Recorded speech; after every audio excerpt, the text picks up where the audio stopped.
नमस्कार दोस्तों। एक बार फिर से आप सभी का ट्यूटोरियल चैनल में स्वागत है। दोस्तों, आज के इस क्लास में सीटेट एग्जाम के लिए इंग्लिश पेडागोजी का संपूर्ण निचोड़ देखेंगे। सबसे पहले मोस्ट इंपोर्टेंट थ्योरी सेक्शन को डिस्कस करेंगे, फिर लास्ट में 30 अति महत्वपूर्ण प्रश्नों को देखेंगे। यहाँ पर दोस्तों इंग्लिश पेडागोजी को बाइलिंगुअल देखेंगे ताकि आपको अच्छे से समझ में आ जाए। तो आप सभी लोग इस क्लास को पूरा ध्यान से लास्ट तक देखिए। यहाँ से आपके एग्जाम में निश्चित रूप से प्रश्न पूछा जाएगा। तो चलिए शुरू करते हैं। सबसे पहले दोस्तों लैंग्वेज एक्विजिशन एंड लर्निंग के बारे में बात करते हैं। यहाँ से एग्जाम में प्रश्न जरूर पूछा जाता है, इसलिए आप लोग इसे ध्यान से समझिए। लैंग्वेज एक्विजिशन एंड लर्निंग का मतलब भाषा अर्जन और भाषा अधिगम होता है। ठीक है, तो सबसे पहले हम लैंग्वेज एक्विजिशन के बारे में बात करेंगे। इसकी परिभाषा क्या है? डिफिनेशन: जब बच्चा बिना किसी औपचारिक प्रयास के अपने आसपास के वातावरण से भाषा सीख लेता है तो उसे एक्विजिशन कहते हैं। क्या कहते हैं? एक्विजिशन कहते हैं, अर्जन कहते हैं। ठीक है, मुख्य बिंदु क्या है, मेन पॉइंट इसका यहाँ पर दिया गया है, जैसे कि नेचुरल प्रोसेस। यह भाषा अर्जन का, लैंग्वेज एक्विजिशन का मुख्य बिंदु है नेचुरल प्रोसेस। यह एक प्राकृतिक प्रक्रिया है दोस्तों। इसमें बच्चा इसे पिकिंग अप करता है, लर्निंग नहीं। बच्चा क्या करता है? पिकिंग अप करता है, लर्निंग नहीं। तो भाषा अर्जन जो है इसे पिकिंग अप करता है बच्चा, लर्निंग नहीं करता। इसे ध्यान से आप लोग समझते हुए चलिए। तो ये नेचुरल प्रोसेस है। नेचुरल प्रोसेस क्या है? लैंग्वेज एक्विजिशन है। और क्या है ये? इम्प्लिसिट या सबकॉन्शियस है। क्या? लैंग्वेज एक्विजिशन, भाषा अर्जन क्या है? इम्प्लिसिट या सबकॉन्शियस है। भाषा अर्जन यह अचेतन प्रक्रिया है, बच्चे को पता भी नहीं चलता कि वह व्याकरण सीख रहा है। तो लैंग्वेज एक्विजिशन, जिसे हम हिंदी में भाषा अर्जन कहते हैं, यह नेचुरल प्रोसेस है और सबकॉन्शियस है।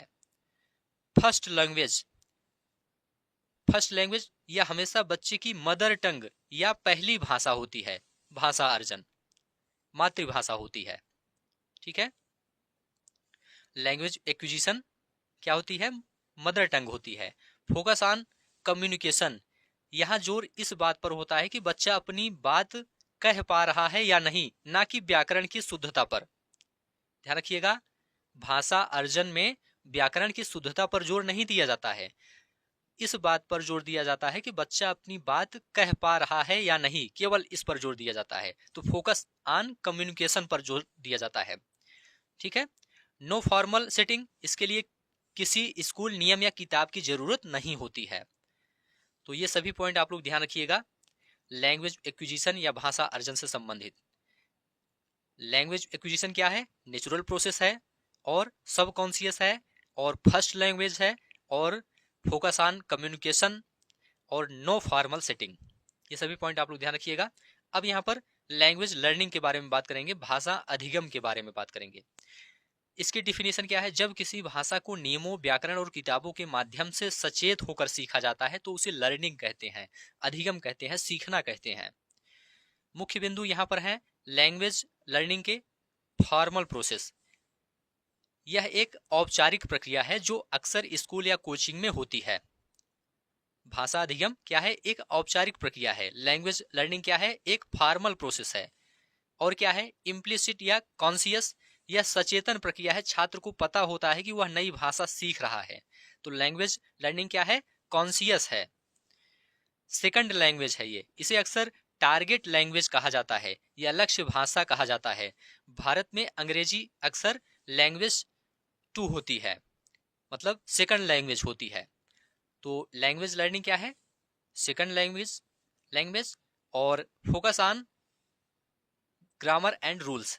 यहाँ शुद्धता, एक्यूरेसी और व्याकरण के नियमों पर बहुत जोर दिया जाता है, जबकि भाषा अर्जन में नहीं दिया जाता है। इसमें दिया जाता है focus on grammar and rules. Resources needed, इसमें शिक्षक, पाठ्य पुस्तक और शिक्षण सामग्री की आवश्यकता होती है। तो ये सभी पॉइंट आप लोग ध्यान रखिएगा। लैंग्वेज लर्निंग के बारे में फॉर्मल प्रोसेस है, यह कॉन्शियस है, सेकंड लैंग्वेज है और क्या है? Focus on grammar and rules, resources needed. चलिए आगे बढ़ते हैं। यहाँ पर कुछ विचार देख लेते हैं मनोवैज्ञानिकों के। नोम चॉम्स्की, यहाँ से एग्जाम में प्रश्न पूछा जाएगा। इन्हें दोस्तों the father of modern linguistics कहा जाता है, आधुनिक भाषा विज्ञान का जनक कहा जाता है नोम चॉम्स्की को। नोम चॉम्स्की को the father of modern linguistic कहा जाता है। एक होता है दोस्तों LAD, language acquisition device, language acquisition device, भाषा अधिग्रहण डिवाइस। इसमें चॉम्स्की ने कहा है कि इंसानी दिमाग में जन्म से ही एक डिवाइस होता है, यंत्र होता है जो भाषा सीखने में मदद करता है। 5 साल की उम्र तक यह सबसे ज्यादा सक्रिय होता है। तो एलएडी के बारे में ध्यान रखिएगा। इनएट एबिलिटी, जिसे हिंदी में जन्मजात क्षमता कहते हैं। भाषा सीखने की क्षमता जन्मजात होती है, इनएट एबिलिटी होती है। और यूनिवर्सल ग्रामर, इनका मानना है कि दुनिया की सभी भाषाओं का एक ही मूल ढांचा है जिसे बच्चा जन्म से जानता है। तो यूनिवर्सल ग्रामर भी इन्होंने कहा है। नेक्स्ट है स्टीफन क्रैसन। इन्होंने 5 उप सिद्धांत दिए थे, लेकिन सबसे जरूरी है I+1, क्योंकि यह एग्जाम में पूछा जाता है। I+1 का मतलब है बच्चे को उसकी वर्तमान क्षमता I से थोड़ा ऊपर का भाषाई स्तर देना चाहिए ताकि वह बेहतर सीख सके। तो इसे आप लोग ध्यान रखिएगा, एग्जाम में यहां से पूछा जाता है। लेव वाइगोत्स्की, सोशल इंटरेक्शन, भाषा समाज के साथ बातचीत करने से सीखी जाती है। लेव वाइगोत्स्की ने कहा है कि भाषा समाज के साथ इंटरेक्शन करने से सीखी जाती है। तो इंटरेक्शन ध्यान रखिएगा, सोशल इंटरेक्शन, सोशल इंटरेक्शन से भाषा सीखी जाती है, लैंग्वेज सीखी जाती है। इसके फोल्डिंग, पाठ या ढांचा, जब बच्चा अटकता है तो शिक्षक जो मदद देता है उसे इसके फोल्डिंग कहते हैं। तो इसके फोल्डिंग भी ध्यान रखिएगा। कुछ इंपॉर्टेंट कीवर्ड्स यहां पर देखेंगे। टारगेट लैंग्वेज, वह भाषा जिसे बच्चा सीख रहा है, जैसे कि इंग्लिश। तो टारगेट लैंग्वेज क्या है? वह भाषा जिसे बच्चा सीख रहा है, लक्ष्य भाषा है। नेटिव लैंग्वेज एक होता है, बच्चे की अपनी मातृभाषा को नेटिव लैंग्वेज कहते हैं, स्वदेशी भाषा कहते हैं। कॉन्टेक्स्ट क्या है? संदर्भ, भाषा को हमेशा इन कॉन्टेक्स्ट, संदर्भ में पढ़ाना चाहिए, ना कि अलग अलग नियमों में। ध्यान रखिएगा, इन कॉन्टेक्स्ट भाषा को पढ़ाना चाहिए। एक्विजिशन पुअर इन्वायरमेंट, ऐसा माहौल जहां बच्चे को अंग्रेजी बोलने या सुनने के मौके नहीं मिलते, तो इसे एक्विजिशन पुअर इन्वायरमेंट कहते हैं।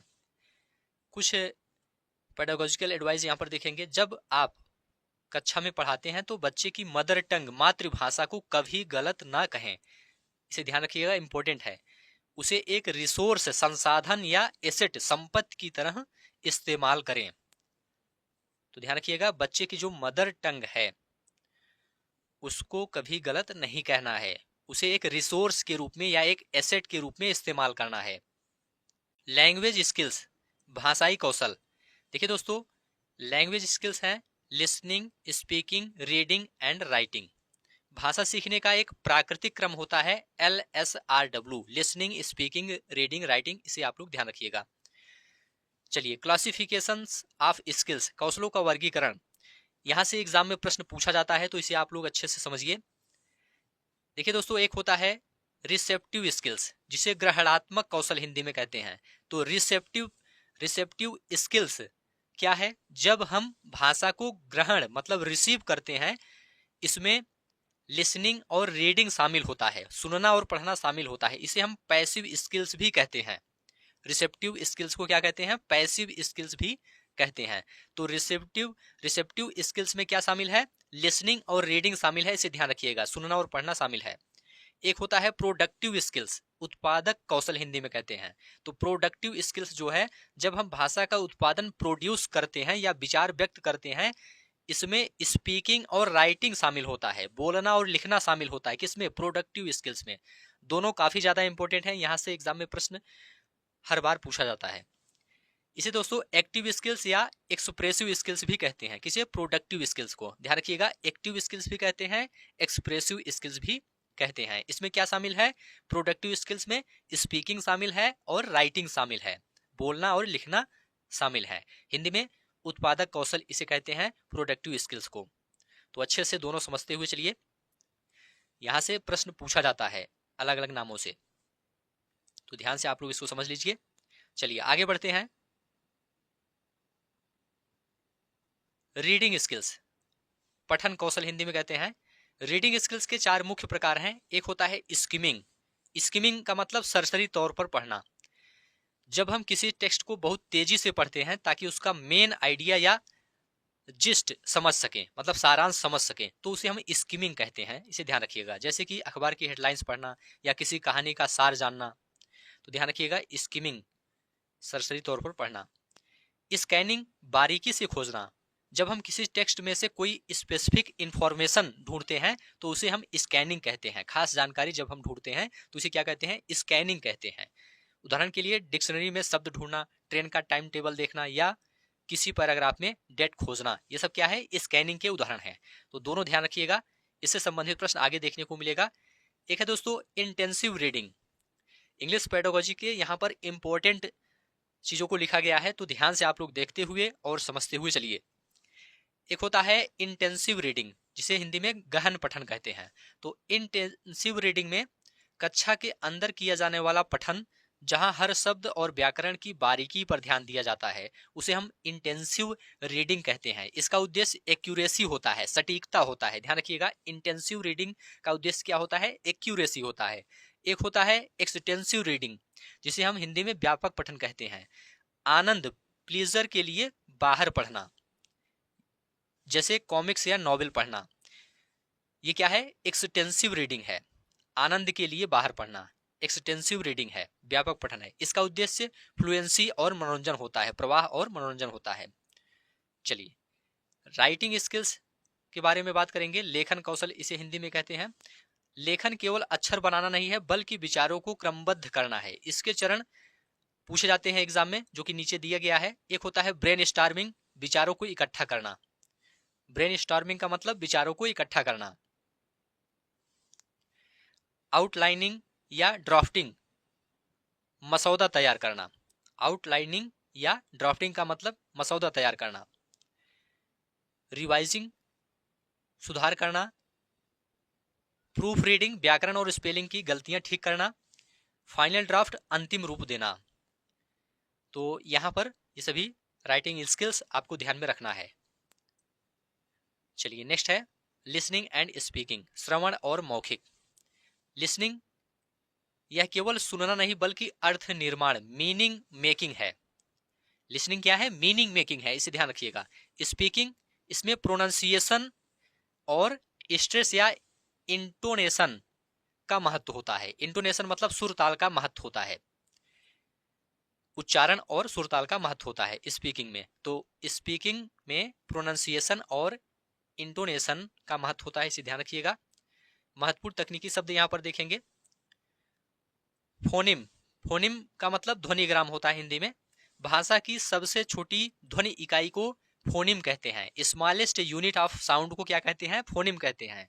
स्मॉलेस्ट यूनिट ऑफ साउंड को क्या कहते हैं? फोनिम कहते हैं, जैसे कि सी एच पी एच आदि। एक होता है मोर्फिम, रूपग्राम, भाषा की सबसे छोटी अर्थपूर्ण इकाई को मॉर्फिम कहते हैं। स्मॉलेस्ट यूनिट ऑफ मीनिंग को क्या कहते हैं? स्मॉलेस्ट यूनिट ऑफ मीनिंग को मॉर्फिम कहते हैं, भाषा की सबसे छोटी अर्थपूर्ण इकाई को। सिंटेक्स मतलब हिंदी में वाक्य विन्यास, वाक्यों की संरचना या नियम। रूल्स ऑफ सेंटेंस स्ट्रक्चर को क्या कहते हैं? रूल्स ऑफ सेंटेंस स्ट्रक्चर को सिंटेक्स कहते हैं। ये सभी वर्ड आप लोग ध्यान रखिएगा। नेक्स्ट है सिमेंटिक्स, अर्थ विज्ञान। वाक्यों का अर्थ, meaning of words and sentences को सीमेंटिक्स कहते हैं। ध्यान रखिएगा, वाक्यों के अर्थ को अर्थ विज्ञान कहते हैं हिंदी में, और meaning of words and sentences को सीमेंटिक्स कहते हैं। इलिप्सिस, जब वाक्य में कुछ शब्द छोड़ दिए जाते हैं क्योंकि वे संदर्भ से समझ आ जाते हैं, तो उसे इलिप्सिस कहा जाता है। इंपॉर्टेंट चीजें यहां पर दी गई हैं। हमेशा याद रखें कि ये चारों कौशल LSRW इंटीग्रेटेड तरीके से पढ़ाए जाने चाहिए। हिंदी में एकीकृत तरीके से पढ़ाए जाने चाहिए, अलग अलग नहीं, इंटीग्रेटेड पढ़ाए जाने चाहिए। यानी पढ़ते समय बच्चा सुन भी रहा है और बोल भी रहा है, इस तरह से पढ़ाना चाहिए। चलिए नेक्स्ट है methods and approaches of language teaching. इसे भी ध्यान से समझिए, अंग्रेजी पढ़ाने की विधियां और दृष्टिकोण यहाँ पर देखेंगे। Methods and approaches of language teaching, मुख्य रूप से 3 चीजें पढ़नी है। पुराने तरीके जिसे ट्रेडिशनल कहा जाता है, और मॉडर्न मतलब नए तरीके, अप्रोचेज मतलब दृष्टिकोण। चलिए, grammar translation method GTM, grammar translation method, इसे क्लासिकल मेथड या ओल्डेस्ट मेथड भी कहा जाता है। ग्रामर ट्रांसलेशन मेथड को, GTM को क्या कहा जाता है? क्लासिकल मेथड और ओल्डेस्ट मेथड भी कहा जाता है। पढ़ाने का तरीका क्या है? शिक्षक हर अंग्रेजी शब्द और वाक्य का अनुवाद छात्र की मदर टंग में करता है। ध्यान रखिएगा, मदर टंग में करता है। यूनिट ऑफ टीचिंग, इसकी इकाई वर्ड है, शब्द है। चलिए, मेन पॉइंट्स यहां पर दिए गया है। इसमें सबसे ज्यादा जोर रीडिंग और राइटिंग पर होता है, लिसनिंग और स्पीकिंग पर नहीं। तो ध्यान रखिएगा, इसमें सबसे ज्यादा जोर GTM में रीडिंग और राइटिंग पर होता है। ग्रामर को डिडक्टिवली पढ़ाया जाता है, पहले नियम फिर उदाहरण पढ़ाया जाता है। यह विधि छात्र की मातृभाषा का बहुत अधिक उपयोग करती है। ठीक है, चलिए आगे बढ़ते हैं। तो व्याकरण को डिडक्टिवली पढ़ाया जाता है, इसे ध्यान रखिएगा। डायरेक्ट मेथड, प्रत्यक्ष विधि, यह GTM के बिल्कुल विपरीत है, अपोजिट है। इसे नेचुरल मेथड भी कहते हैं। इसका पढ़ाने का तरीका क्या है? डायरेक्ट मेथड का, अंग्रेजी को केवल अंग्रेजी में ही पढ़ाया जाता है, मातृभाषा का उपयोग बिल्कुल मना है। यूनिट ऑफ टीचिंग क्या है? इसकी इकाई सेंटेंस है। इसमें सबसे ज्यादा जोर स्पीकिंग और लिसनिंग पर होता है डायरेक्ट मेथड में। ठीक है, व्याकरण को इंडक्टिवली, पहले उदाहरण फिर नियम पढ़ाया जाता है। इसमें विजुअल एड्स का उपयोग करके सीधे अर्थ समझाया जाता है, जैसे कि चित्र या वस्तुओं का उपयोग करके अर्थ को समझाया जाता है। विजुअल एड्स का उपयोग किया जाता है डायरेक्ट मेथड में। Communicative language teaching CLT, communicative language teaching CLT, पढ़ाने का तरीका क्या है? यहाँ भाषा का मुख्य उद्देश्य बातचीत करना है, कम्युनिकेशन है। कम्युनिकेटिव लैंग्वेज टीचिंग का मुख्य उद्देश्य क्या है? कम्युनिकेशन है, ना कि व्याकरण रटना। यह दोस्तों लर्नर सेंटर्ड है, बाल केंद्रित है। यह लर्नर सेंटर्ड है। कम्युनिकेटिव लैंग्वेज टीचिंग क्या है? लर्नर सेंटर्ड है। इसमें फ्लुएंसी और एक्यूरेसी से ज्यादा महत्व दिया, इसमें फ्लुएंसी को एक्यूरेसी से ज्यादा महत्व दिया जाता है, मतलब प्रवाह को सटीकता से ज्यादा महत्व दिया जाता है इसमें। और छात्रों को वास्तविक जीवन की स्थितियों, रियल लाइफ सिचुएशन में भाषा का प्रयोग करना सिखाया जाता है, रियल लाइफ सिचुएशंस में। नेक्स्ट है स्ट्रक्चरल अप्रोच, संरचनात्मक दृष्टिकोण।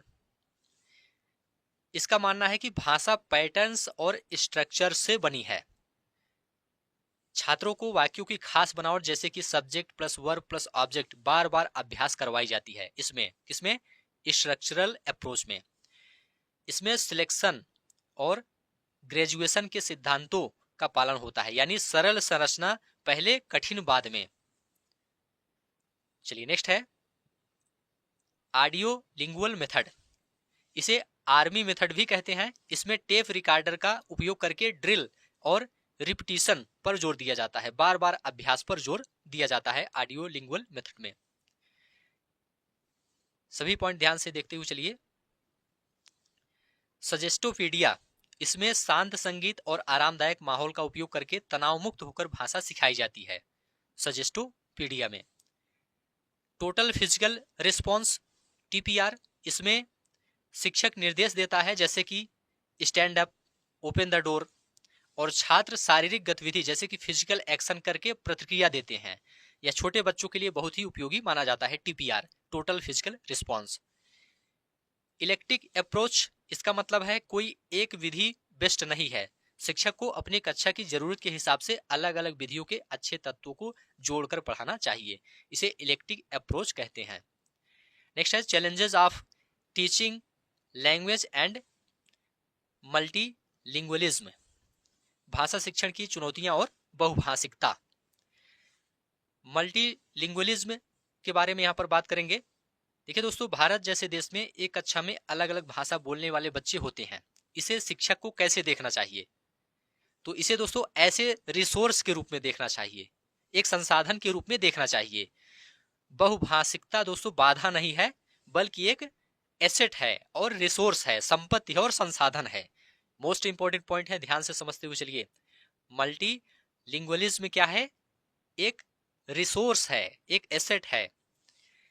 स्ट्रेटजी क्या है? शिक्षक को बच्चों की मातृभाषा का सम्मान करना चाहिए और उसे दूसरी भाषा जैसे कि इंग्लिश सीखने के लिए एक पुल, ब्रिज की तरह इस्तेमाल करना चाहिए। नेक्स्ट है कॉग्निटिव ग्रोथ। शोध बताते हैं कि जो बच्चे एक से अधिक भाषा जानते हैं उनका संज्ञानात्मक विकास और सामाजिक सहिष्णुता दूसरों से बेहतर होती है। नेक्स्ट है challenges in a diverse classroom. विविध कक्षा की चुनौतियां। अंग्रेजी पढ़ाते समय एक शिक्षक को मुख्य रूप से ये समस्याएं आती हैं, जैसे कि लैक ऑफ एक्सपोजर। इसमें बच्चों के घर या पड़ोस में अंग्रेजी बोलने वाला कोई नहीं होता, जिसे लैक ऑफ एक्सपोजर कहते हैं। Interference of mother tongue. बच्चा अंग्रेजी बोलते समय अपनी मातृभाषा के व्याकरण या लहजे, एसेंट का इस्तेमाल करता है। Over crowded classes. बहुत ज्यादा छात्र होने के कारण हर बच्चे पर ध्यान देना मुश्किल होता है। तो ये सब चैलेंजेस होते हैं डाइवर्स क्लासरूम में।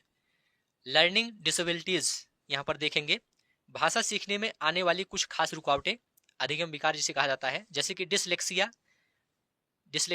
रीडिंग डिसऑर्डर है, ध्यान रखिएगा, पढ़ने में कठिनाई होती है इसमें। बच्चा सा को वाज पढ़ सकता है, ध्यान रखिएगा। डिसलेक्सिया किस संबंधित है? रीडिंग डिसऑर्डर से। डिसग्राफिया ये राइटिंग डिसऑर्डर से संबंधित है, इसमें लिखने में कठिनाई होती है, अक्षरों की बनावट में समस्या होती है। अफेजिया या डिस्फेजिया ये लैंग्वेज कॉम्प्रिहेंशन डिसऑर्डर है, भाषा को समझने या बोलने में समस्या होती है। ये सभी डिसेबिलिटीज ध्यान रखिएगा। रेमेडियल टीचिंग, उपचारात्मक शिक्षण के बारे में बात करेंगे। रेमेडियल टीचिंग, जब बच्चा भाषा सीखने में पिछड़ जाता है तो उसे सुधारने की प्रक्रिया दो चरणों में होती है। एक होता है डायग्नोस्टिक टेस्ट और एक होता है रिमेडियल टीचिंग। डायग्नोस्टिक टेस्ट जो होता है इसे निदानात्मक परीक्षण कहा जाता है। इसका उद्देश्य केवल कमियों या गलतियों के कारणों का पता लगाना है, फाइंडिंग द गैप्स। और रिमेडियल टीचिंग, उपचारात्मक शिक्षण इसे कहा जाता है। रिमेडियल टीचिंग को उपचारात्मक शिक्षण कहा जाता है। कमियों का पता चलने के बाद उन्हें दूर करना या दोबारा पढ़ाना, filling the gaps. Remedial teaching मतलब फिलिंग द गैप्स। यह केवल कमजोर छात्रों के लिए नहीं है, बल्कि उन सब के लिए है जिन्हें किसी खास टॉपिक में दिक्कत है। तो ये सभी पॉइंट आप लोग ध्यान रखिएगा, उपचारात्मक शिक्षण या रिमेडियल टीचिंग से संबंधित। नेक्स्ट है लैंग्वेज इरर्स, भाषा की त्रुटियां। यहां से भी प्रश्न पूछा जाता है। Errors are natural. देखिए दोस्तों, इरर्स क्या है, गलतियां क्या है, त्रुटियां क्या है? ये नेचुरल है, स्वाभाविक है। गलतियां भाषा सीखने का एक स्वाभाविक हिस्सा है। ये बच्चे की इन डेप्थ थिंकिंग को दर्शाती है, गहरी सोच को दर्शाती है। टीचर्स रोल, इसमें टीचर का रोल क्या होना चाहिए? शिक्षक को गलतियों पर बच्चे को डांटना नहीं चाहिए, बल्कि यह देखना चाहिए कि बच्चा किस तरह से सोच रहा है। गलतियां खिड़कियां, विंडोज हैं जिनसे बच्चे के दिमाग में झांका जा सकता है। नेक्स्ट है दोस्तों, यहाँ पर इंपॉर्टेंट पॉइंट दिया गया है, इनपुट रिच इन्वायरमेंट। कक्षा का ऐसा माहौल जहां दीवारों पर अंग्रेजी के चार्ट हों, अंग्रेजी की किताबें हों और बातचीत का मौका मिले, यह सफल शिक्षण की कुंजी है। तो ये सभी पॉइंट आप लोग ध्यान रखिएगा। इनपुट रिच इन्वायरमेंट का मतलब कक्षा का एक ऐसा माहौल हो जहां पर दीवारों पर अंग्रेजी के चार्ट हों, अंग्रेजी किताबें हों, बातचीत का मौका मिले। Language across the curriculum, like LAC जिसे कहा जाता है। इसका मतलब है भाषा केवल भाषा की क्लास में नहीं सीखी जाती, बल्कि विज्ञान या इतिहास पढ़ते समय भी भाषा का विकास होता रहता है। चलिए आगे बढ़ते हैं। असेसमेंट एंड इवोल्यूशन, आकलन और मूल्यांकन। शिक्षण की प्रक्रिया दोस्तों तब तक अधूरी है जब तक हम यह ना जान ले कि बच्चे ने कितना सीखा है। तो यहाँ पर हम कंटिन्यूअस एंड कॉम्प्रिहेंसिव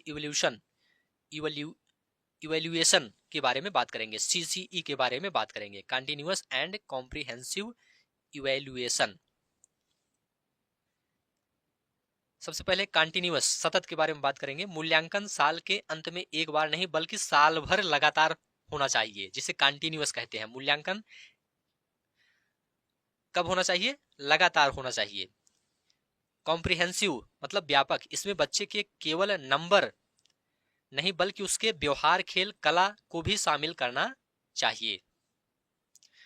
तो कॉम्प्रिहेंसिव मूल्यांकन होना चाहिए, व्यापक होना चाहिए, कंटिन्यूअस होना चाहिए, ध्यान रखिएगा। टाइप्स ऑफ असेसमेंट, आकलन के प्रकार। असेसमेंट फॉर लर्निंग, सीखने के लिए आकलन, यह पढ़ाने के दौरान होता है, जैसे क्लास टेस्ट, सवाल जवाब। इसका उद्देश्य सुधार करना है। इसे दोस्तों फॉर्मेटिव असेसमेंट भी कहते हैं, एफए भी कहते हैं। असेसमेंट ऑफ लर्निंग एक होता है, यह कोर्स के अंत में होता है, जैसे वार्षिक परीक्षा के बाद। इसे सीखने का आकलन कहते हैं। इसका उद्देश्य ग्रेड या परिणाम देना होता है। इसे समेटिव असेसमेंट ऐसे भी कहते हैं। एक होता है असेसमेंट एज लर्निंग, जब बच्चा खुद का आकलन करता है या अपने दोस्तों के साथ मिलकर अपनी प्रगति जांचता है तो उसे असेसमेंट एज लर्निंग कहते हैं। तीनों ध्यान रखिएगा। असेसमेंट टूल्स, आकलन के उपकरण यहां पर देखेंगे। एक होता है पोर्टफोलियो, बच्चे के साल भर के सबसे अच्छे कामों का संग्रह होता है। कलेक्शन ऑफ बेस्ट वर्क्स, या प्रगति का क्रमिक रिकॉर्ड है। एनेक्डोटल रिकॉर्ड्स, उपाख्यानात्मक रिकॉर्ड, बच्चे के जीवन की किसी खास घटना या व्यवहार का संक्षिप्त लिखित विवरण होता है, एनेक्डोटल रिकॉर्ड्स। चेकलिस्ट, हाँ नहीं में किसी कौशल की उपस्थिति जांचना। टीचिंग लर्निंग मटेरियल्स यहां पर देखेंगे, टीएलएम, शिक्षण सहायक सामग्री। सभी पॉइंट ध्यान से देखते हुए चलिए, इससे संबंधित प्रश्न आगे देखने को मिलेगा। अंग्रेजी को एक विदेशी भाषा के रूप में पढ़ाते समय सामग्री का सही चुनाव जरूरी है, जैसे कि audio aids, tape recorder, radio. इसका उपयोग उच्चारण सुधारने के लिए किया जाता है। तो टीचिंग लर्निंग मटेरियल में आपका ऑडियो एड्स है, विजुअल एड्स है। विजुअल एड्स में क्या आता है, चार्ट, मैप, फ्लैश कार्ड्स आता है। ऑडियो विजुअल एड्स में क्या आता है, टेलीविजन, कंप्यूटर, फिल्में। यह सबसे प्रभावी है क्योंकि इसमें कान और आंख दोनों सक्रिय रहते हैं ऑडियो विजुअल एड्स में। टेक्स्ट बुक, यह केवल एक संसाधन है, एकमात्र नहीं है। शिक्षक को पाठ्यपुस्तक से बाहर भी जाना चाहिए। रियलेलिया, कक्षा में पढ़ाते समय वास्तविक वस्तुओं का उपयोग करना रियलेलिया कहलाता है, जैसे कि एप्पल पढ़ाते समय असली सेब दिखाना, मतलब वास्तविक वस्तुओं का उपयोग करना। कक्षा में पढ़ाते समय वास्तविक वस्तुओं का उपयोग करना। क्यूरिकुलम वर्सेस सिलेबस, पाठ्यक्रम, पाठचर्या बनाम पाठ्यक्रम। क्यूरिकुलम क्या है, पाठचर्या, स्कूल के अंदर होने वाली सभी गतिविधियां जैसे खेल, पढ़ाई, अनुशासन, ये सब क्यूरिकुलम कहलाता है, पाठचर्या कहलाता है। और सिलेबस, पाठ्यक्रम क्या है, यह क्यूरिकुलम का एक छोटा हिस्सा है जिसमें केवल विषय सूची, लिस्ट ऑफ टॉपिक्स होती है जो एक साल में पढ़ानी है। तो दोनों ध्यान रखिएगा। यहाँ पर कुछ रिवीजन कर लेते हैं। भाषा एक्वायर की जाती है, ध्यान रखिएगा, नेचुरल और लर्न की जाती है। LSRW हमेशा इंटीग्रेटेड तरीके से पढ़ाए जाते हैं। Skimming, main idea, scanning, specific information. और मल्टीलिंगुअलिज्म क्या है, एक रिसोर्स है। एरर्स क्या है, सीखने का हिस्सा है, गलतियां सीखने का हिस्सा है। पढ़ाने का सबसे अच्छा तरीका क्या है, कम्युनिकेटिव है। भाषा की बारीकियां, माइक्रो स्किल्स ऑफ लैंग्वेज। चलिए माइक्रो स्किल्स ऑफ लैंग्वेज के बारे में बात करेंगे। होमोनिम्स, समनाम, वे शब्द जिनकी स्पेलिंग और उच्चारण एक जैसे हों लेकिन अर्थ अलग हों, जिनका प्रोनाउंसिएशन एक जैसा हो लेकिन अर्थ अलग हो, जैसे कि बैंक और ये बैंक। एक बैंक का मतलब नदी का किनारा, एक बैंक का जहां पैसे जमा होते हैं, तो इसे क्या कहते हैं, होमोनिम्स कहते हैं। होमोफोन्स मतलब समान ध्वनि, वे शब्द जिनका उच्चारण एक जैसा हो लेकिन स्पेलिंग और अर्थ अलग हो, जैसे कि सन और सन। सन का मतलब सूरज, स्पेलिंग अलग है, और सन का मतलब बेटा, स्पेलिंग अलग है, तो इसे क्या कहते हैं, होमोफोन्स कहते हैं, समान ध्वनि कहते हैं। दोनों ध्यान रखिएगा। कलोकेशन, सहविन्यास, वे शब्द जो स्वाभाविक रूप से एक साथ उपयोग किए जाते हैं, जैसे हम कहते हैं फास्ट फूड लेकिन कभी कोई फूड नहीं कहते, तो ये क्या है, कलोकेशन है। Stephen Krashen's 5 hypothesis, acquisition learning hypothesis. देखिए दोस्तों, एक्विजिशन स्वाभाविक है, अर्जन क्या है, स्वाभाविक है, और लर्निंग नियमों से होता है, अधिगम नियमों से होता है, इसमें अर्जन ज्यादा महत्वपूर्ण है। मॉनिटर हाइपोथेसिस, जो हमने सीखा, जो हमने लर्निंग किया, वह केवल हमारे बोले गए वाक्यों को चेक या एडिट करने, मॉनिटर करने के काम आता है। एक होता है नेचुरल ऑर्डर हाइपोथेसिस, बच्चा व्याकरण के नियमों को एक खास प्राकृतिक क्रम में सीखता है, जिसे हम नेचुरल ऑर्डर हाइपोथेसिस कहते हैं। इनपुट हाइपोथेसिस I+1, बच्चे को उसकी समझ के स्तर से थोड़ा सा ऊपर का भाषाई इनपुट देना चाहिए, जिसे हम इनपुट हाइपोथेसिस कहते हैं। तो इसे ध्यान रखिएगा। अफेक्टिव फिल्टर हाइपोथेसिस, अगर बच्चा डरा हुआ है या तनाव में है तो वह भाषा नहीं सीख पाएगा। इसे लो अफेक्टिव फिल्टर्स होना चाहिए, तनाव मुक्त माहौल होना चाहिए। ठीक है, तो अफेक्टिव फिल्टर्स हाइपोथेसिस ध्यान रखिएगा। Bottom up versus top down processing, इसके बारे में बात करेंगे। बॉटम अप, जब बच्चा अक्षरों से शुरू करके शब्दों, फिर वाक्यों और अंत में पूरे पैराग्राफ को समझता है तो इसे हम बॉटम अप कहते हैं। पार्ट 2 होल, जब बच्चा अक्षरों से शुरू करके शब्दों, फिर वाक्यों और अंत में पूरे पैराग्राफ को समझता है तो इसे बॉटम अप कहा जाता है। टॉप डाउन, जब बच्चा अपने पूर्व ज्ञान का उपयोग करके सीधे अर्थ समझता है और फिर शब्दों पर आता है होल टू पार्ट तो इसे टॉप डाउन कहते हैं। जिम कमिंस के सिद्धांत के बारे में बात करेंगे। BICS, basic interpersonal communication skills, इसे ध्यान रखिएगा। BICS के बारे में, बुनियादी पारस्परिक संवाद कौशल, वह भाषा जो हम रोजमर्रा की बातचीत में इस्तेमाल करते हैं, जैसे कि दोस्तों से बात करना, खेल के मैदान में बोलना। ठीक है, तो ये सब क्या है? बेसिक इंटरपर्सनल कम्युनिकेशन स्किल्स है। इसे सीखने में 2 साल लगते हैं। यह कॉन्टेक्स्ट इम्बेडेड होती है, संदर्भ से जुड़ी होती है, तो इसे ध्यान रखिएगा।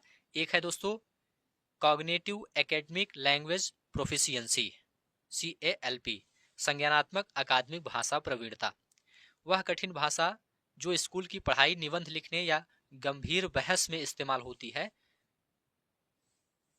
उसे हम संज्ञानात्मक अकादमिक भाषा प्रवीणता कहते हैं। इसे सीखने में 5 से 7 साल लगते हैं। यह कॉन्टेक्स्ट रिड्यूस्ड होती है, अमूर्त और कठिन होती है। दोनों ध्यान रखिएगा। स्कैफोल्डिंग वर्सेस ZPD, ZPD मतलब जोन ऑफ प्रॉक्सिमल डेवलपमेंट, वह अंतर कि बच्चा खुद कितना कर सकता है और किसी की मदद से कितना कर सकता है, इसे हम ZPD कहते हैं, जोन ऑफ प्रॉक्सिमल डेवलपमेंट कहते हैं।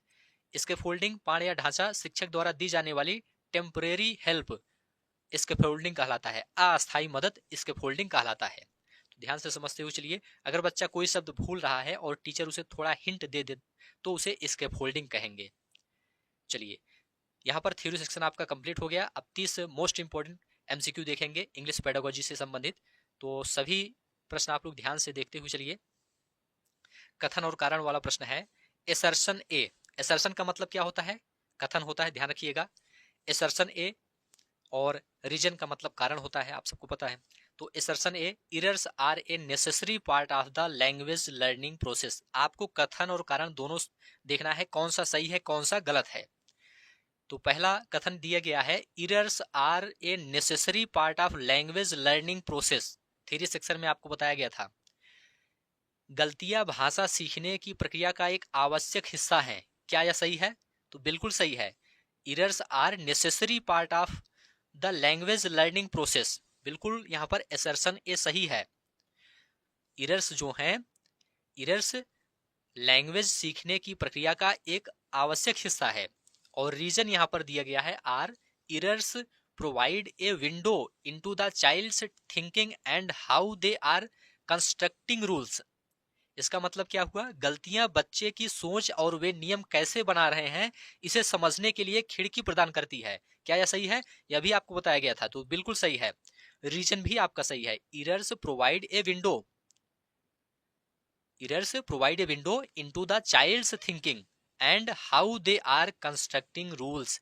गलतियां बच्चे की सोच और वे नियम कैसे बना रहे हैं इसे समझने के लिए खिड़की प्रदान करती है। तो यहाँ पर दोनों सही है, असर्शन ए भी सही है, रीजन आर भी सही है। तो इसका मतलब यहाँ पर पहला ऑप्शन राइट आंसर हो जाएगा। Both A and R are true and R is the correct explanation. तो यहाँ पर ए ऑप्शन आपका राइट आंसर हो जाएगा। ठीक है, चलिए यहाँ पर समझने के लिए बाइलिंगुअल लिखा गया है ताकि आपको अच्छे से समझ में आ जाए।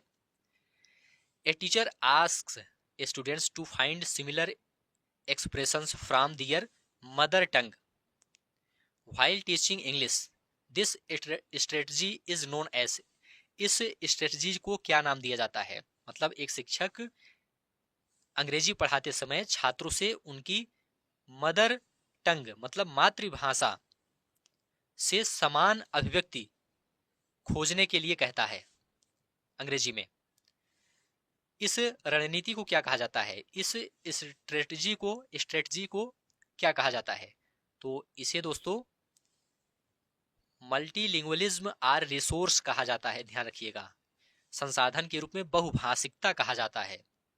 ठीक है, एक शिक्षक अंग्रेजी पढ़ाते समय छात्रों से उनकी मातृभाषा से समान अभिव्यक्ति खोजने के लिए कहता है। इस रणनीति को संसाधन के रूप में बहुभाषिकता का उपयोग किया जा रहा है, तो इसे multilingualism are resource right answer हो जाएगा। ध्यान रखिएगा, बी ऑप्शन। चलिए नेक्स्ट है, while reading a students looks for specific information like a date or a name in a text, this is called. इसे क्या कहा जाता है? व्हाइल रीडिंग पढ़ते समय a student looks for specific information like a date or a name in a text. एक छात्र किसी पाठ में तारीख या नाम जैसी विशिष्ट जानकारी खोजता है, तो इसे क्या कहा जाता है? विशिष्ट जानकारी के लिए आपको बताया गया था स्कैनिंग कहा जाता है इसको, बारीकी से खोजना। इसे क्या कहा जाएगा? स्कैनिंग। जैसे हम डिक्शनरी में कोई एक शब्द ढूंढते हैं, वैसे ही विशिष्ट जानकारी ढूंढना स्कैनिंग है। क्या है? स्कैनिंग है। चलिए सभी प्रश्न आप लोग ध्यान से देखते हुए चलिए। Stephen Krashen's I+1 hypothesis refers to. Stephen Krashen की I+1 परिकल्पना का तात्पर्य क्या है? तो इसका तात्पर्य है कॉम्प्रिहेंसिबल इनपुट, बोधगम्य इनपुट। ध्यान रखिएगा, इसका मतलब है बच्चे को ऐसी भाषा देना जो उसकी वर्तमान समझ I से बस एक स्तर ऊपर +1 हो, ताकि वह विकास कर सके। तो इसे हम कॉम्प्रिहेंसिबल इनपुट कहते हैं। ध्यान रखिएगा। A child is unable to distinguish between the sounds of P and B. This problem is related to। आप लोग बताइए, एक बच्चा P और B की ध्वनियों के बीच अंतर करने में असमर्थ है। यह समस्या किससे संबंधित है? देखिए दोस्तों, यहाँ पर आपका राइट आंसर हो जाएगा फोनोलॉजिकल अवेयरनेस। एक बच्चा P और B की ध्वनियों के बीच अंतर करने में असमर्थ है, यह समस्या किससे संबंधित है? यह समस्या आपका फोनोलॉजिकल अवेयरनेस से संबंधित है। फोनोलॉजी का संबंध ध्वनियों के ज्ञान से है, साउंड्स के ज्ञान से है। इसे आप लोग ध्यान रखिएगा। Which method strongly discourages the use of mother tongue in the classroom? Which method strongly discourages the use of mother tongue in the classroom? कौन सी विधि कक्षा में मातृभाषा के उपयोग को पूरी तरह से हतोत्साहित करती है, डिस्करेज करती है मदर टंग को? तो देखिए दोस्तों, राइट आंसर हो जाएगा डायरेक्ट मेथड जो है ये डिस्करेज करती है। प्रत्यक्ष विधि जो है ये मदर टंग को डिस्करेज करती है। इसे आप लोग ध्यान रखिएगा डायरेक्ट मेथड में। तो डायरेक्ट मेथड आपका राइट आंसर हो जाएगा। फोनिम इज द, फोनिम क्या है? फोनिम आपको बताया गया था स्मॉलेस्ट यूनिट ऑफ साउंड है। ये क्या है? स्मॉलेस्ट यूनिट ऑफ साउंड है, ध्वनि की सबसे छोटी इकाई है फोनिम। तो इसे ध्यान रखिएगा। कंस्ट्रक्टिविज्म ऐसे थियरी सजेस्ट्स दैट चिल्ड्रन, एक सिद्धांत के रूप में रचनावाद बताता है कि बच्चे, कंस्ट्रक्टिविज्म का मतलब रचनावाद, क्या बताता है? एक्टिवली कंस्ट्रक्ट नॉलेज, सक्रिय रूप से ज्ञान का निर्माण करते हैं। बच्चे सक्रिय रूप से ज्ञान का निर्माण करते हैं। रचनावाद बताता है कि बच्चे एक्टिवली कंस्ट्रक्ट नॉलेज, सक्रिय रूप से ज्ञान का निर्माण करते हैं। तो एक्टिवली कंस्ट्रक्ट नॉलेज आपका राइट आंसर हो जाएगा। A teacher uses real realia, real object जिसे कहा जाता है, इन हर क्लास। एक टीचर रियल ऑब्जेक्ट यानी वास्तविक वस्तुओं का उपयोग करती है कक्षा में। This means she is using, इसका मतलब है कि वह उपयोग कर रही, किसका उपयोग कर रही है? Real objects from daily life का उपयोग कर रही है, दैनिक जीवन की वास्तविक वस्तुओं का उपयोग कर रही है। तो बी ऑप्शन आपका राइट आंसर हो जाएगा। Extensive reading is primarily intended for, extensive reading is primarily intended for, व्यापक पठन मुख्य रूप से किसके लिए किया जाता है? देखिए दोस्तों, राइट आंसर हो जाएगा प्लीजर एंड जनरल अंडरस्टैंडिंग के लिए। किसके लिए? जनरल अंडरस्टैंडिंग के लिए, सामान्य समझ के लिए, आनंद और सामान्य समझ के लिए। नेक्स्ट है, a student of class 6 is able to understand a text on science by using his prior knowledge and making connections. This process of reading is, छठी कक्षा का एक छात्र अपने पूर्व ज्ञान का उपयोग करके विज्ञान के पाठ को समझने में सक्षम है। पढ़ने की यह प्रक्रिया क्या कहलाती है? या दोस्तों टॉप डाउन प्रोसेस कहलाती है। थ्योरी सेक्शन में बताया गया, ऊपर से नीचे की प्रक्रिया टॉप डाउन प्रोसेसिंग कहलाती है। जब हम अपने दिमाग के पूर्व ज्ञान का उपयोग करके पूरे अर्थ को पहले समझते हैं तो वह टॉप डाउन कहलाता है। तो यहां पर टॉप डाउन प्रोसेसिंग आपका राइट आंसर हो जाएगा। नेक्स्ट है, which of the following is a productive skills of language. कौन सा भाषा का उत्पादक कौशल है? निम्नलिखित में से कौन सा भाषा का उत्पादक कौशल है?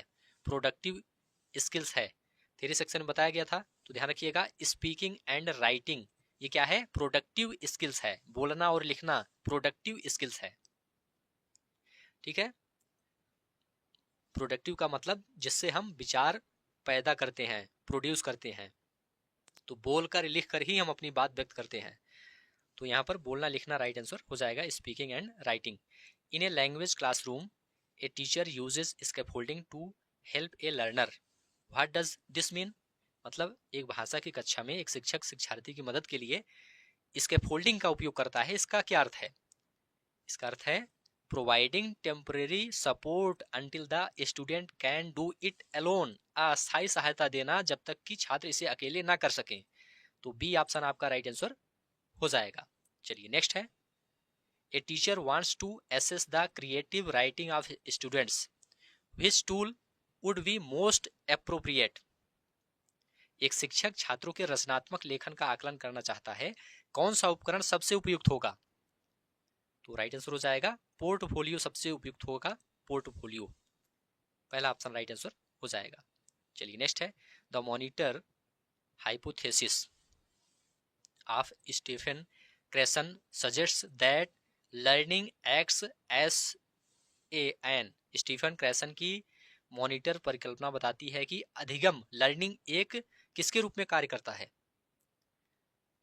तो लर्निंग दोस्तों ये एडिटर और करेक्टर के रूप में कार्य करता है, संपादक या सुधारक के रूप में कार्य करता है। तो एडिटर आपका राइट आंसर हो जाएगा या करेक्टर आपका राइट आंसर हो जाएगा। Basic interpersonal communication skills BICS are needed for. बुनियादी पारस्परिक संवाद कौशल BICS की आवश्यकता किसके लिए होती है? Basic interpersonal communication skills BICS are needed for किसके लिए आवश्यक है? राइट आंसर हो जाएगा डेली सोशल इंटरेक्शंस के लिए, दैनिक सामाजिक बातचीत के लिए। ठीक है, तो पहला ऑप्शन आपका राइट आंसर हो जाएगा। Cognitive academic language proficiency is characterized by. संज्ञानात्मक अकादमिक भाषा प्रवीणता की विशेषता क्या है? CALP की विशेषता क्या है? इसकी विशेषता है एब्स्ट्रैक्ट एंड कॉम्प्लेक्स लैंग्वेज, अमूर्त और जटिल भाषा। आपको बताया गया थ्योरी सेक्शन में, abstract and complex language. B option आपका राइट आंसर हो जाएगा। Is the in the writing process what is the purpose of brainstorming. लेखन प्रक्रिया में ब्रेनस्टॉर्मिंग का उद्देश्य क्या है?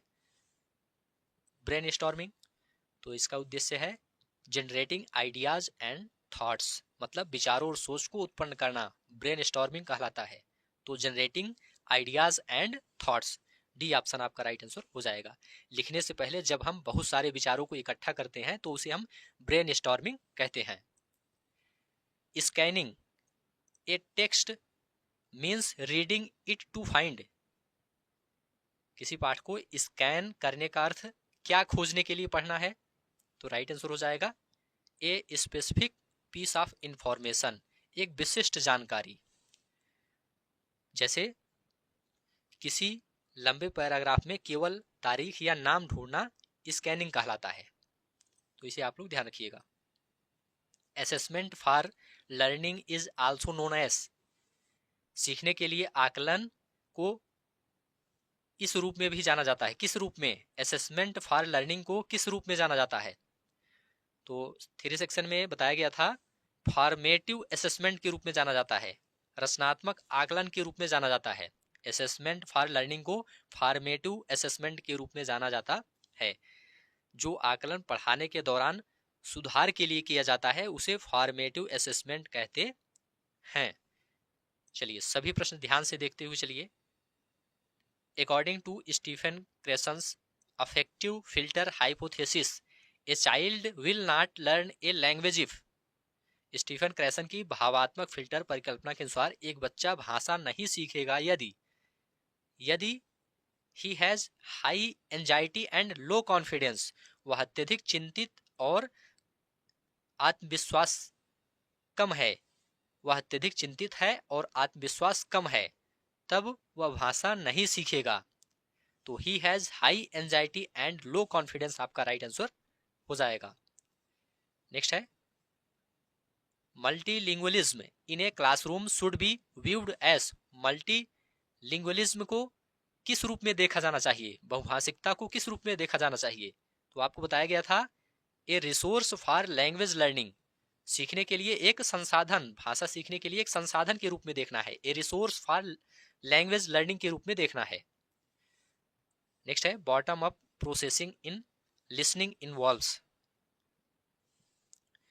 नीचे से ऊपर की प्रक्रिया बॉटम अप रिप्रोसेसिंग में क्या शामिल है? सुनने में नीचे से ऊपर की प्रक्रिया बॉटम अप प्रोसेसिंग में क्या शामिल है? तो देखिए दोस्तों, decoding individuals sounds and words शामिल है, व्यक्तिगत ध्वनियों और शब्दों को डिकोड करना शामिल है। Decoding individuals sounds and words, पहला ऑप्शन आपका राइट आंसर हो जाएगा। ए portfolio in language assessment is, भाषा आकलन में पोर्टफोलियो का क्या महत्व है? पोर्टफोलियो क्या है? तो देखिए दोस्तों, राइट आंसर हो जाएगा, एक collection of learners work over time, समय के साथ शिक्षार्थी के कार्यों का संग्रह। A collection of learners work over time आपका राइट आंसर हो जाएगा। Intensive reading is done for, गहन पठन इंटेंसिव रीडिंग किसके लिए किया जाता है? तो देखिए दोस्तों, डिटेल्ड इंफॉर्मेशन एंड एक्यूरेसी के लिए किया जाता है, विस्तृत जानकारी और सटीकता के लिए किया जाता है। Detailed information and accuracy. What is the syntactic level of language, syntactic स्तर क्या है भाषा का? भाषा का सिंटैक्टिव स्तर क्या है? तो देखिए दोस्तों, study of sentence structure and rules है, वाक्य संरचना और नियमों का अध्ययन है। भाषा का सिंटैक्टिक स्तर क्या है? Study of sentence structure and rules है, वाक्य संरचना और नियमों का अध्ययन है। The primary goal of communicative language teaching CLT is, संप्रेषणात्मक भाषा शिक्षण का प्राथमिक लक्ष्य क्या है? इसका प्राथमिक लक्ष्य है यूजिंग लैंग्वेज फॉर कम्युनिकेशन, संवाद के लिए भाषा का उपयोग करना, using language for communication.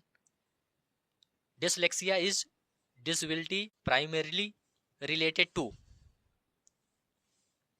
Dyslexia किससे संबंधित है? तो देखिए दोस्तों, यह रीडिंग डिसऑर्डर से संबंधित है, यहां पर रीडिंग आपका राइट आंसर हो जाएगा। किससे संबंधित है? ये रीडिंग डिसऑर्डर से संबंधित है, सी ऑप्शन राइट आंसर हो जाएगा।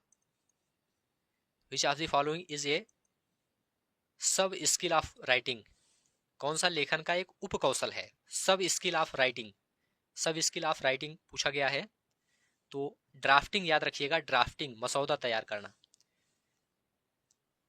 सब स्किल्स ऑफ राइटिंग क्या है? ड्राफ्टिंग है, यहाँ पर बी ऑप्शन आपका राइट आंसर हो जाएगा।